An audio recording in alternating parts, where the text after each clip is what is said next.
ॐ नमो नारायणाय।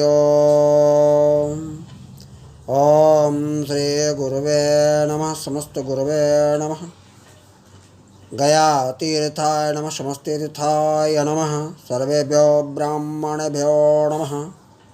नारायण, आज जो है गया तीर्थ से आपका सेवक नारायण सब सेवक दिबू भैया प्रेत रहस्य दर्शन करा रहा है।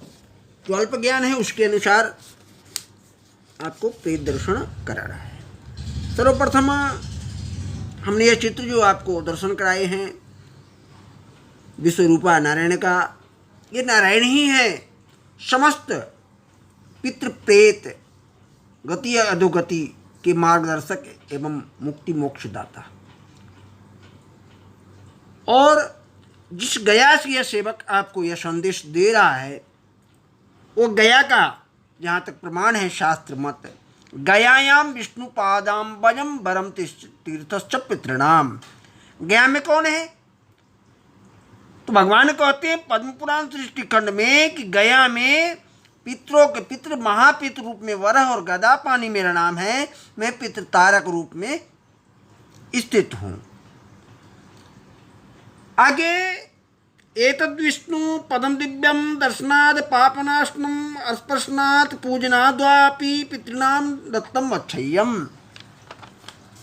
यहाँ जो है पितृ का मोक्ष हो जाता है, कल्याण हो जाता है, निज का भी कल्याण हो जाता है विष्णु पद को स्पर्श मात्र करने से। लेकिन आगे जो प्रेत रहस्य की बातें हैं, आखिर यह प्रेत कौन है? यहाँ जो न संति पितृश्चेति कृत्वा मनसि योनरः श्राद्धम न कुरुते तत्र तस्य रक्तम पिबन्ति ते। इसका अर्थ क्या है? पितृ ही रक्तपान करते हैं, जिसे आज भौतिक जो भी शब्द भाव में समझा जाए, अर्थात पितृदोष ही प्रेत दोष है। क्योंकि पितृ ही जब कुपित हो जाते हैं, उनके शास्त्रोक्त विधि से जब हम कर्म कांड न करते हैं या उस परंपरा को न अपना के उसके मार्ग को न मार्गदर्शन देते हैं, तो जो है वह ऊर्ध्वगति न होकर के अधोगति हो जाती है। वैसे भी हम सब राजस जिंदगी में जीने वाले जो भी परिवार या व्यक्ति हैं, हम जप तप करते हैं, लेकिन जब प्राण निकलता है उस समय हमारा मार्ग भटक जाता है। हम ऊर्ध्वगति न होकर के ऊर्ध्वगामी न होकर के अधोगामी हो जाते हैं। और आप लोग ये जानते हैं दो ही वर्ण है मूलतः। भगवान ने कौन दो वर्ण को रखा? देहधारी और विदेहधारी। जो आत्मा जिस शरीर को धारण किया हुआ है वो देहधारी है, जो आत्मा छोड़ दिया वो देहधारी है। तो हम देहधारी विदेहधारी को मोक्ष कराते हैं।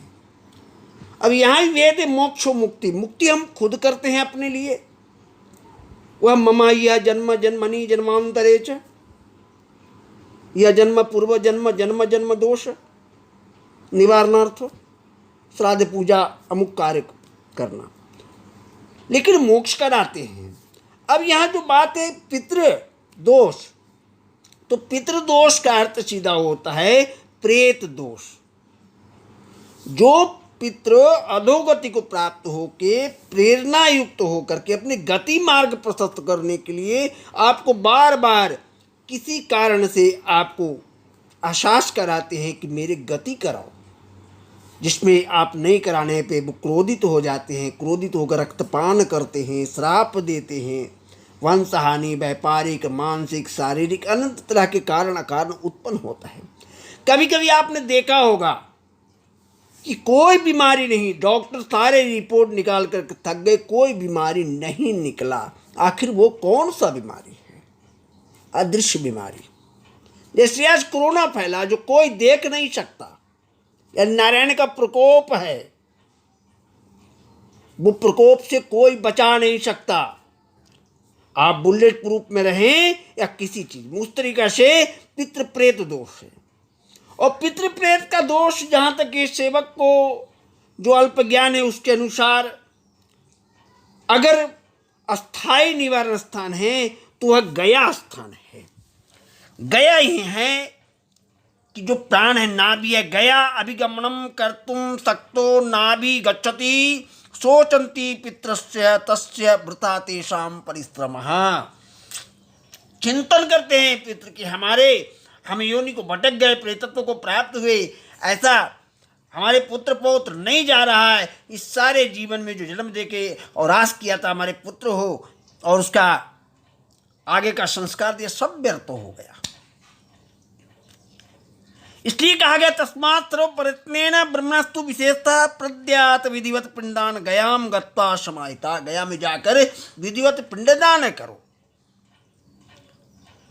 अब यहाँ आज शंका और भ्रम अनेक तरह के लोगों में फैला रहे हैं।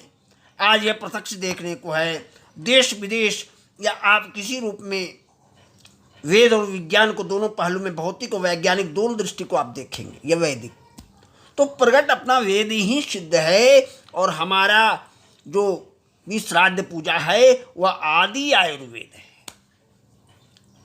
इसको जानने की आवश्यकता सिर्फ है। और आज तो सोशल मीडिया पर सभी लोग इसके विषय में कह रहे हैं, लेकिन एक बात जान लें, मैं ज्ञानी ध्यानी नहीं, लेकिन प्रेत को देखना एक तो शरीर पे आता है, तो शरीर पर तो काम ज्वर भी होता है, उसमें प्रेत है कि काम ज्वर है वह देखना है। वो कौन देखेगा? एक साधक। बिना शरीर को भी प्रेत को देखा जा सकता है। अब प्रेत को देखकर कैसे आप जान सकते हैं कि क्रोधित है या आपको स्थिर भाव में है, अपना गति चाहते हैं, ज़्यादा क्रोधित हो चुके हैं? तो एक साधक व्यक्ति जो वायु को रोकने की क्षमता खुद में पैदा कर लिया है, वो वर्ण जाति की बात नहीं है। जैसे भक्त वगैरह होते हैं, तंत्र साधक हैं, जो भी है, मैं इसके बारे में नहीं, लेकिन जो प्राणवायु को रोकने का अभ्यास कर चुका है वो अदृश्य आत्मा को अपने नज़र से वह देख सकता है। वो ही उस प्रेत को बांध भी सकता है। लेकिन प्रेत को क्यों बांधा जाए? उसको हम गति क्यों न कराएं? प्रेत को बांधने से और पीड़ा बढ़ता है। हम परिवार को क्यों कष्ट दें? जब यह सारा शास्त्र वेद कहता है पूर्व जन्म है तो है, संशय नहीं है।